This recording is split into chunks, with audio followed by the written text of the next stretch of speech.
Welcome back to the deep dive. Today we're unpacking a business model that, well, on the surface, it just looks like a vacation itinerary. Like a travel brochure, yeah. Exactly. But when you peel back the layers, it's Well, actually a masterclass in niche community building. We're looking at a world where professional development means, dodging forest fires to get on a boat, it is a wild ride today. and where swag isn't just a branded pen, it's a tool for psychological survival. It really is. We are looking at the beauty industry cruises ecosystem. Hey. And I call it an ecosystem because, calling it just a travel agency would be insulting. Right. We've combed through their 2026 itineraries, their educational manifestos, their digital product catalogs, which, believe me, include everything from theme songs to coloring, books, and some truly intense testimonials. And our mission is really to answer a specific question. How do you take a profession that is historically so physically exhausting and emotionally draining like hairstyling Right. and turn it into a six-figure digital empire while, and this is a direct quote from the source, sipping a refreshing cocktail on a sun-drenched deck? That is the dream they're selling. But what's so interesting is how they sell it. It's this hybrid of high-end leisure, mental health triage, and vintage nostalgia. It's incredibly specific, but the principles behind it, they could apply to almost any community economy. Okay, so let's start with the most tangible part of this whole empire, the ship. Because usually when I think of an industry conference, I think of, windowless ballrooms in some mid-tier hotel near an airport. Right. Bad coffee, fluorescent lighting, Yes. and that weird patterned carpet that every hotel seems to have. Exactly. But this group is doing something very, very different. We're looking at the Alaskan Glacier Blues and Coastal Views trip. Hmm. This is set for August 27th to September 3rd, 2026. And the choice of Alaska. Yeah. That is a strategic signal right out of the gate. How so? Why not the Bahamas Yeah. or Mexico, somewhere with a beach? Well, think about the demographics Hmm. and the psychology of the buyer. Yeah. A booze cruise to the Caribbean is cheap, it's accessible, and it's often associated with partying. Spring break vibes. Sure. Alaska is a bucket list destination. It's expensive, it requires commitment, it involves logistics. So by choosing Alaska, the organizers are immediately filtering their audience. So they're basically gatekeeping their own event. In a way, yes. Hmm. They're signaling that this is a premium retreat for professionals with disposable income, or at least the aspiration for it. It just elevates the perceived value of the networking before anyone even steps on the ship. That makes a lot of sense. If you're willing to pay for Alaska, you're probably serious about your business. You're It really elevates the prestige. And looking at the itinerary, it's pretty robust. Round trip from Seattle, they're hitting Ketchikan, Sitka, the Tracy Arm Fjord, and Prince Rupert in Canada. Sitka and Ketchikan are classic, kind of rugged Alaskan stops. But I want you to look at the ship itself. This isn't Carnival Fun Ship. No. They're sailing on the Brilliant Lady. Which sounds like a character from a period drama, but it's actually part of the Virgin Voyages fleet. And Virgin is key here. Virgin Voyages markets itself explicitly as adult by design. I saw that. And the source material highlights it in big letters, 18 plus A. That is a huge selling point for this specific crowd. Imagine you're a salon owner. You listen to chatter all day, you manage staff, you deal with high-maintenance clients, maybe you have kids at home. Oh, yeah. The promise of an environment where there are literally no children is not just a feature, it's a luxury product in itself. So no screaming toddlers at the buffet while you're trying to discuss the chemistry of hair dye. Exactly. It allows for a different level of conversation. It professionalizes the leisure time. And Virgin's vibe is just very cool, very Instagrammable. The source mentions 20-plus specialty eateries and group workouts. It lines perfectly with the aesthetic-driven nature of the beauty industry. Of course. These are people who care about how things look. And Virgin delivers on that aesthetic. But here's the part that confused me a little. If I want to go on a Virgin cruise, I can just go to their website and book a ticket. I can book a cabin right now. But for this event, the instructions are incredibly strict. Right. It says, in big bold letters, all cabins are booked through Brad only. The Brad factor. Who is Brad? And why is he the gatekeeper of the fjord? Brad Poirier. Hmm.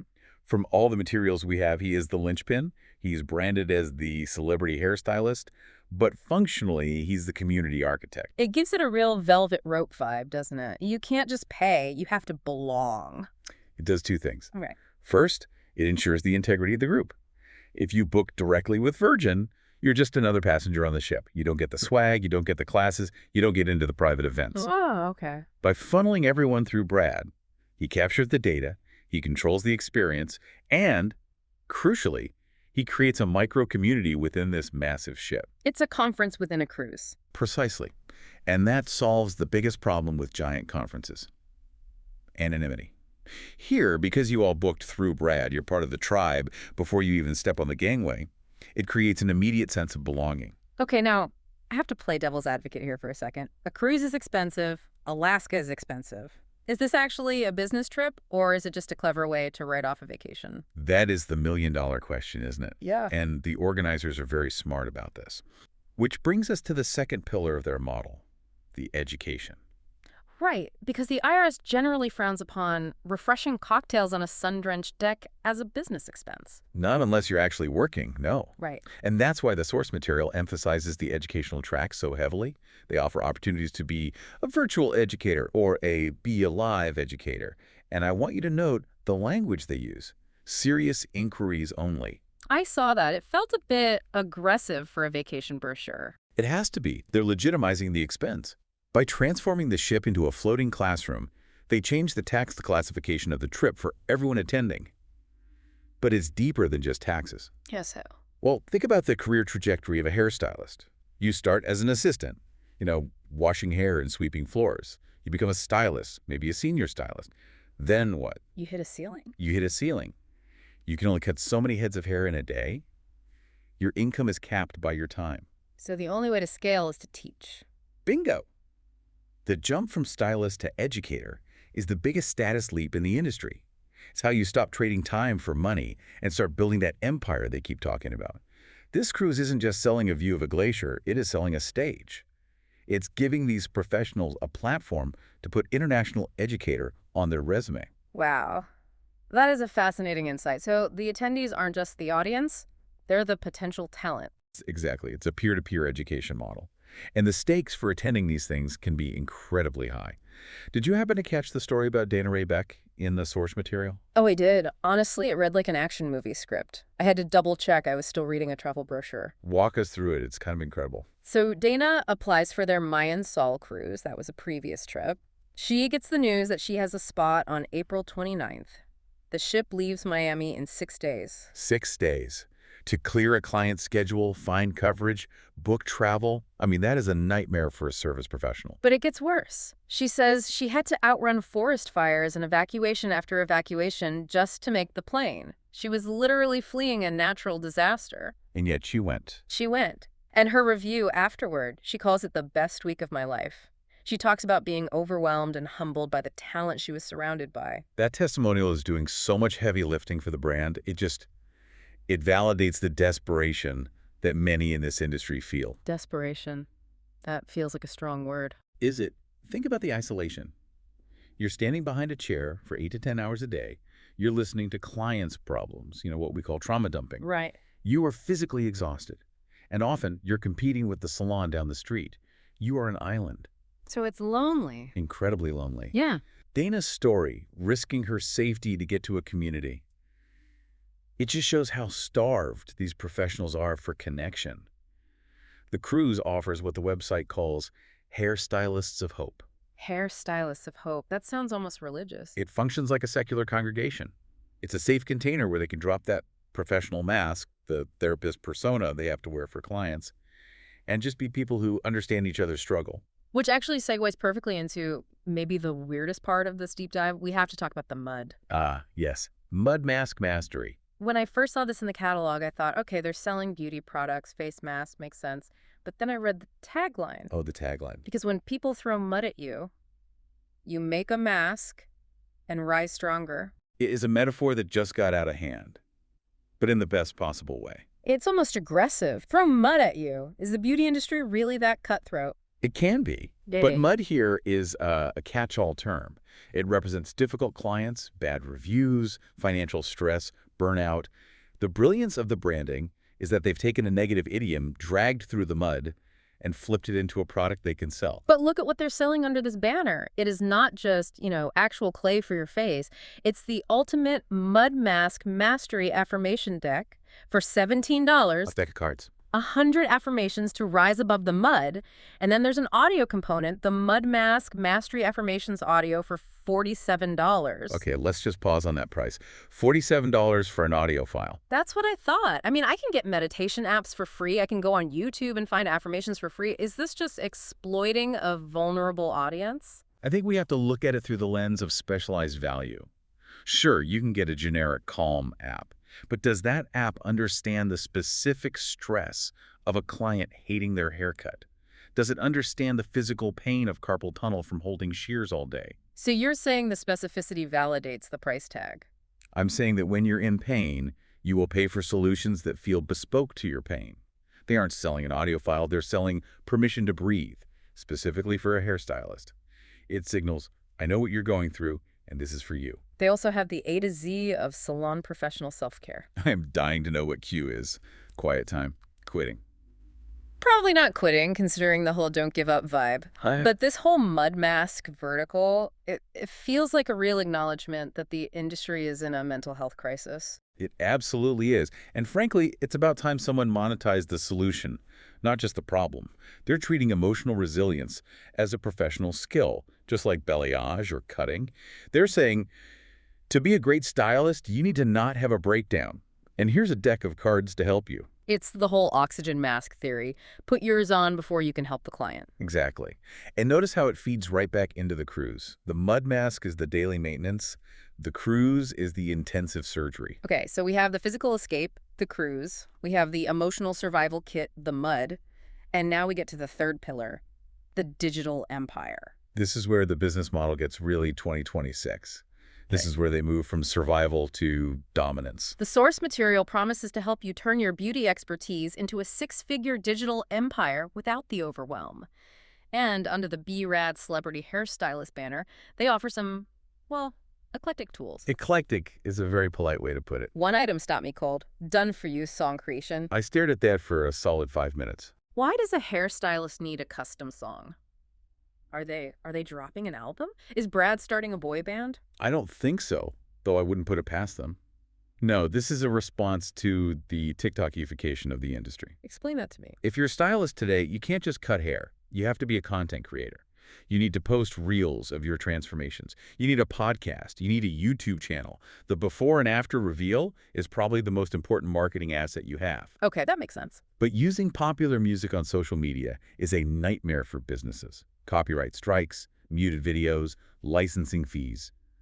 It's a minefield.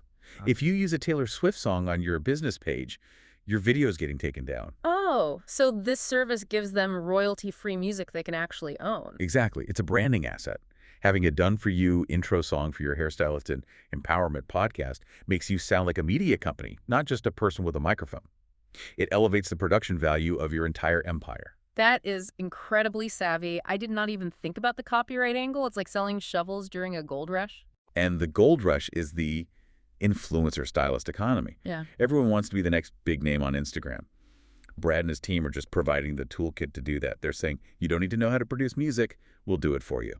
Speaking of toolkits, we have to talk about the final and possibly my favorite part of this whole ecosystem, the Passion for Pinups section. This is where the deep dive takes a sharp left turn into niche history. They sell a vintage 1950s pinup hairstyle coloring book for adults. And not just one, it's a whole curriculum. Yes.